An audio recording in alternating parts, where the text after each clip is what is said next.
What's up, everybody? Justin here to do my SmackDown Live review for January 3rd, 2017.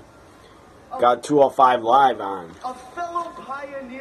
Kendrick just came out to confront Tajiri. Great to see Tajiri return. He got the victory.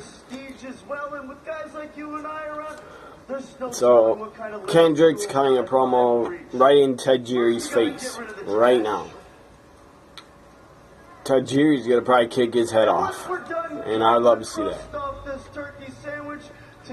I love Tajiri. The guy's a great worker. It's just so good to see you. Put her there. Oh, that was awesome. Kendrick went to shake Tajiri's hand. Tajiri shook it, sprayed the green mist right in Kendrick's eyes.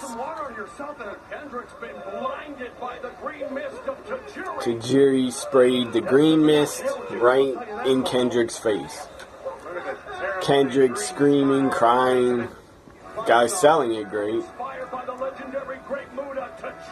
Great to see Tajiri back. I'm a big fan of Tajiri. Always have been ever since I saw him in ECW in '99. So here we go with my SmackDown Live review. The first SmackDown Live of the year, of the new year. Happy New Year, everybody. So here we go. Up first, The Miz comes out in his suit with the Intercontinental title with his hot wife, Maurice. Miz comes out, cuts a promo. I thought the IC title match was going to happen up first, but it didn't. It was the main event. And now Neville is being shown on 205 Live. I turned the sound off because I don't want to be distracted. Let's listen to Neville's interview. Prepared to face a former cruiserweight champion. Stop you there. Let me get a drink. Former champion. Everybody knows TJ Perkins would never have been champion if I was included in this division from its inception. You see, Dasha, people like TJ Perkins. People respect and appreciate. So Rich Swann, champion Rich Swann, is injured. They announced, and he's not going to be on 205 Live tonight. Ever since I laid foot in this God-forsaken country. Neville ripping the U.S. again. About TJ Perkins and his struggle, his hardships to get here to the WWE. But what about my struggle, huh? What about my hardships, Dasha? Nobody cares. Neville, never great heel. Seriously, guy's a great heel. Because of how I talk and how I look. But when the system is broken, you create your own system. I don't care about anyone. In fact, outside of my home of England, I don't care what anybody on the face of planet Earth thinks about me. At least Neville doesn't look like Sheamus. Like Casper the Friendly Ghost. And at least he doesn't sound like Sheamus.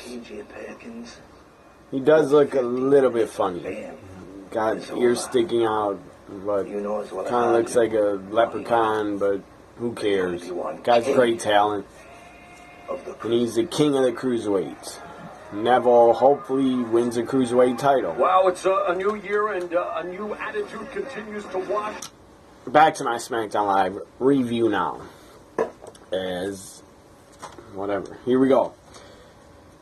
So Miz cutting a promo saying, I will not compete tonight until until you come out here, a certain somebody that laid their hands on me, until you come out here and apologize to me for what you did. He was talking about Renee Young slapping him in the ring 2-3 weeks ago. So the Miz calling out Renee. She does not come out and appear. She does not apologize to the Miz. Excuse me.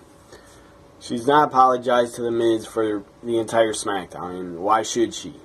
She didn't want to apologize, and I don't think she should have. So, then out comes Ambrose. Instead of Renee, out comes Dean Ambrose. His music hits. He chases the Miz off. Miz runs out of the ring. Maurice is face-to-face with Ambrose. Maurice slaps Ambrose right in the face, and then the Miz tells her, come on, let's go, and Miz and Maurice leave. Now, the first match of the night was Dolph Ziggler and Baron Corbin again.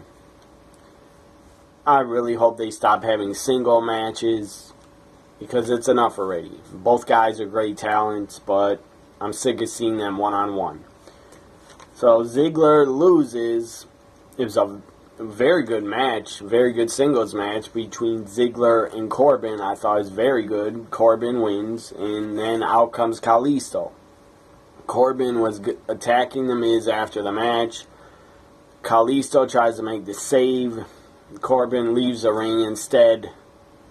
Ziggler's pissed. He is snapped. He's fed up, probably with losing. He super kicks Kalisto, knocks him out cold. He is yelling at Kalisto, I didn't need your help. I didn't need you. I didn't need you. Basically, why'd you come out here, you little midget? So that was it. Corbin wins. Good win for Corbin. The guy's going to have a big 2017, I believe. Just like this guy on 205 Live with Jack Gallagher. He's going to have a big year in 2017.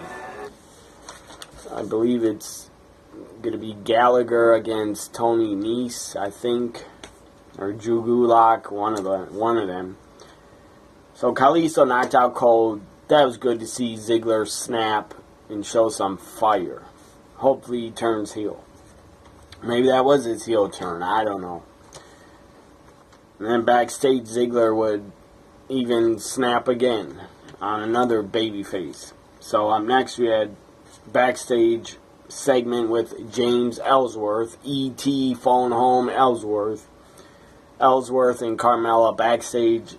Ellsworth says, I got you a gift. Oh my God, and he had to take his shirt off. He takes his Ellsworth t-shirt off, gives it to Carmella, says, maybe you can wear that to the ring for your match. And Carmella says, why don't you join me at ringside? Why don't you come to me with ringside? And Ellsworth responds like a caveman and says, who? Me? At ringside? That's what he sounded like. A damn caveman that didn't know English. I don't know what they're doing with Ellsworth and Carmella. My guess is Carmella's going to keep using him to get victories, because Ellsworth will help Carmella get victories, and then Carmella's going to dump his ass and just drop him. And then I'll be heartbroken. And then all the fans will feel sorry for him again. I mean, the fans already feel sorry for E.T. Ellsworth because the guy has no chin. So that's enough reason to feel sorry for the guy. So now backstage, after Ellsworth, Carmella, we had Dolph Ziggler backstage with Apollo Crews, and Crews says, why'd you do that to Kalisto? He's my friend. And Dolph didn't give a damn that Kalisto was your friend. Dolph attacks. Apollo Crews takes him down, is beating on him. And then Rhino and Mojo Rawlings break it up, and they break it up. So up next we had a women's match. The first one of the night, Becky Lynch against La Luchadora. I'm not kidding. It was Becky Lynch against the mystery mask woman, La Luchadora. Becky Lynch wins, makes her tap out, and then she takes off her mask. And who is it? It's the women's champion of SmackDown Live, Alexa Bliss, was under the mask. She tapped out again to Becky in a non-title match. I didn't even think about it. Who was under the mask? I didn't really expect it to be Alexa, but that was a cool swerve. That was a cool idea that it was Alexa, and they did that. So Alexa taps. She'll probably face Becky at the Royal Rumble for the title. And I don't know. La Luchadora is probably going to interfere and then maybe reveal herself. I don't know. So Becky wins, and another La Luchadora from behind attacks Becky. There's two La Luchadoras. One's Alexa Bliss. The other one, I don't know who the hell it was. This time her hands and her skin, she looked like a white woman. I don't know who it could be. It could have been anybody. It could have been Natalia under that mask. It could have been anybody that they were using. So two La Luchadoras attacking Becky Lynch after the match. But Becky got the win by tap out. Now we had the contract signing between John Cena and the face that runs the place, the face of SmackDown Live, the guy that ran SmackDown for the entire 2016, ran SmackDown Live right after the brand split. AJ Styles has been the face of SmackDown Live. In my opinion, he's the reason everybody wants to watch SmackDown. He's the reason for them beating Raw in the ratings and John Cena's return. That helped also last week. So AJ, the champ that runs the camp, face of SmackDown Live, the WWE champion, comes out. Daniel Bryan, the GM's in the ring for the contract signing. Then John Cena comes out. Or then AJ comes out after Cena. Cena gets a lot of cheers. He got some boos, but not that many boos. So then AJ gets on the mic, and then he brings up, me and Daniel Bryan, we go back over a decade. We wrestled each other in gyms, warehouses, high school gyms, and yes, they did. They actually did wrestle in a high school gym in a Ring of Honor show in 2002. I have the DVD to prove it, where it's AJ against Bryan Danielson in Ring of Honor from 2002. They were actually in a high school gym, and they had a hell of a match. Yes, I think that was 2002. Anyways, it was like one of Ring of Honor's first or second shows. So AJ says, we go way back, but you're like the brother-in-law, just about the brother-in-law of John Cena. And then he says, why would you give Bryan, why would you give this match? John Cena returned, he was gone for 4 months. Why would you give him this championship match? What did he do to deserve it? He didn't do anything. And then AJ goes on for a while more and destroys Cena on the microphone. Destroys him. Rips him apart. Shoots on him. It was awesome. And then Cena gets on the mic. Does a pretty good comeback. He does some good work on the mic towards AJ. Saying, I changed my mind about The Rock leaving. And then Cena says, but I'm still here right now. I'm still here in the WWE. And I think Cena said also, I'm not going anywhere, stuff like that. So I believe it is Tony, or no, not Tony Nese. I believe that's Daivari against Jack Gallagher. Looks like Daivari, or Noam Dar, one of them. Looks like Daivari to me. So, back to my review. Contract signing, Daniel Bryan leaves. And then Cena is still talking, and Baron Corbin's music hit. Corbin comes out and says, in my debut, I won the Andre the Giant Battle Royal. I'm going to be the world champion soon because I'm going to win the Royal Rumble and then beat one of you. And then Corbin gets in the ring, and Cena says, you want to go home, boy? We can go right now. And he throws the mic down, throws the table, flips it over. And then Cena and Corbin about to go at it, but AJ's right beside Cena. AJ kicks Cena in the back of the head, and that was great. That was awesome. So Cena's taken out by AJ. After the contract signing, Corbin came out. Yeah, when Corbin came out, he said to John Cena, or maybe AJ, or he said to Cena, he says, your time is up. That was pretty cool. So, after the contract signing, we had Maurice backstage. They had a camera on Maurice walking backstage, and Renee Young was talking to somebody. Renee Young turns around. Maurice says, don't you ever, or first, she just goes like that. Slaps the hell out of Renee Young. I mean, really, really slapped her really hard. That was hard to watch. I'm a fan of Renee Young. I don't think she should wrestle, but I wouldn't mind seeing her in a mixed tag because I'm a fan of hers. But that's not what this is about. This video is not about if Renee Young should wrestle or not.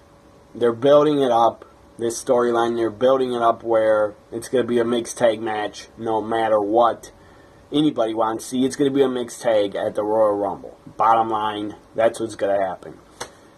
So Maurice slaps Renee. She falls down to her knees. She's holding her face like this. That had to sting, because Renee Young has never been slapped by any other female in her whole entire WWE career. So now here is Noam Dar on 205 Live. The guy's a great talent. I like Noam Dar. He'll probably take on Cedric Alexander again, because they're feuding over Alicia Fox. So no, it isn't. Noam Dar and his partner is one of Ali, Mustafa Ali. I forget who he is. I don't think he's Davari's brother. I doubt he is. So I guess this is going to be a tag match on 205 Live. Noam Dar and Ali against Cedric Alexander and someone else. So Renee is on her knees, holding her face, going like this. I'm sure that had to sting. It had to hurt. Her face probably is still hurting and swollen and sore, because Maurice held nothing back after she slapped her. Renee says, "Don't you ever lay your hands on my man again." And then she walks off. Up next, we have another women's match. Carmella taking on this was weird. Carmella taking on her opponent. It's not a tag match. It's Ali against Noam Dar, one-on-one. So Carmella taking on her opponent, which I didn't expect to see her debut on the main roster this soon. I can't say she's not ready, because she's been in developmental, being trained for like over 2 years. So she better be ready. Good for her. Aaliyah made her SmackDown Live debut. Aaliyah, take this opportunity, take the ball and run with it. I hope you score many touchdowns. So Carmella defeats Aaliyah with the help of James E.T. Ellsworth. Up next, we had American Alpha, the new tag team champions. That's awesome that American Alpha are the tag champs, taking on Breezango. This match was about 1 or 2 minutes. And American Alpha wins and destroys Breezango. And then Bray Wyatt comes up on the screen. Bray Wyatt cuts a promo, basically saying we're going to get our titles back. And it'll probably be the Wyatts against Alpha for the tag titles at Royal Rumble, or on the kickoff.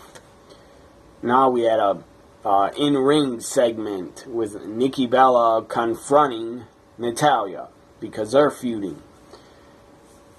Natalya, if you haven't been watching SmackDown, Natalya was revealed as the person that attacked Nikki backstage at Survivor Series. So that's why they're feuding. So they're face-to-face in the ring, going at it on the microphone, back and forth. It was great. It was real talk. It didn't feel scripted like Raw does. The promo was real. Didn't feel PG, and they need to get rid of, SmackDown to me doesn't feel that PG. Raw kind of does. So, and that doesn't make any sense, really. Unless Vince lets SmackDown Live be less PG, because the language and the storylines, the unpredictability, the less scripted, the real talk in promos, that's what's making SmackDown Live better than Raw. Not just that, but also how the talent is pushed and presented. On Raw, listen to the name. The name is Raw. Monday Night Raw. Well, nothing has been raw about it. It's been very PG and pretty weak. Except for when Lana was in that robe in that hotel segment. That was awesome. So SmackDown, Nikki, Natalya, their segment was great. I loved it. I loved the drama. I loved the real talk. I loved that it didn't feel that scripted. And it was just two women that don't like each other, talking bad about each other. It was great. Nikki brought up how Brett doesn't like Natalya, something like that, because Brett took a picture with Nikki last week and called her really talented. I don't know why, but maybe that's probably part of the storyline. So then Natalya says, "I'm better than my uncle Bret Hart. I'm way better than him." She says, "I've busted my ass. I'm better than anybody in my family."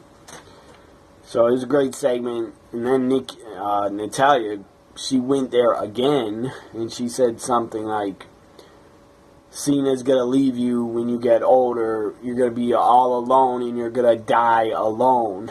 That was pretty harsh, but I loved it. And then Nikki didn't love it. She went, bam, knocked out Natalya with a right hand. Knocked her down. So after that, Nikki segment, which, again, I loved it. Didn't feel scripted, didn't feel PG, I loved it. Now to the main event. Intercontinental Championship, Dean Ambrose taking on The Miz. Miz defending the Intercontinental title. Looks like a hell of a match is going on between Ali and Noam Dar. I'll watch it later. I thought it just ended, but it's still going on. Correct. You looked a little confused there. I'm not sure when 205 Live ends. I think it goes 45 minutes, maybe longer. I've never watched the entire episode and timed it out. I've seen many episodes, but I've never timed it out. That's what I meant. Noam Dar should win this match. In my opinion. The guy's great. With this other guy, Ali. I don't know much about Ali, but he looks damn good too as a cruiserweight. But Ali still. So, I think one time, I think Ali was in NXT before, I believe, and he actually retweeted one of my tweets I said about him. Anyways, main event time for SmackDown Live. Miz defending the Intercontinental title against Ambrose. Maurice tried to interfere, and she almost got Ambrose disqualified, but Ambrose runs in the ring, begs the referee, don't disqualify me, throw her out. Ref decides to throw out Maurice. So Maurice is gone from ringside. She cannot interfere for her man, The Miz, which Maurice has done nothing but interfere non-stop for The Miz and have him win matches because of his wife. But I'm not going to complain. Maurice can do whatever she wants. She's hot as hell. Ambrose. This is pretty surprising, pretty shocking victory. They probably did it because it's 2017 and for a big surprise on the first SmackDown Live. I didn't expect it, but I don't have a problem with it. Ambrose wins and is a new Intercontinental Champion. He hit Dirty Deeds. Maurice was gone from ringside. Ambrose wins the Intercontinental Championship. Dean Ambrose, two-time Intercontinental Champion, is Dean Ambrose a lunatic.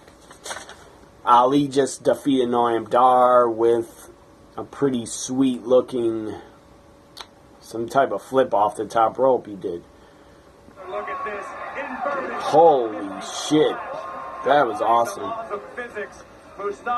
Guy did a reverse. Ali did a reverse 450 splash. That was insane. Guy was backwards on top rope. Did a reverse 450. That was insane. What a finisher that Ali has. That was awesome.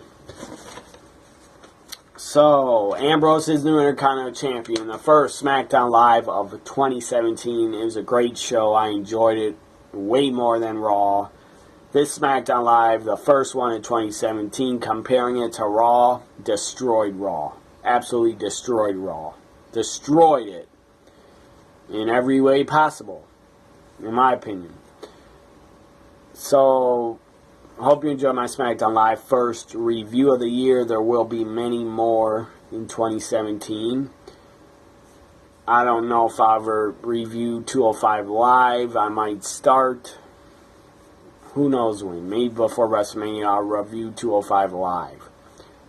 Anyways, hope you enjoyed this review. Subscribe, like, share, comment on my videos. And follow me on Twitter at Getting Very Hot with this hat on. Follow me on Twitter at WWE NXT Guy. Also at NXT WWE Guy. Bye for now, everybody.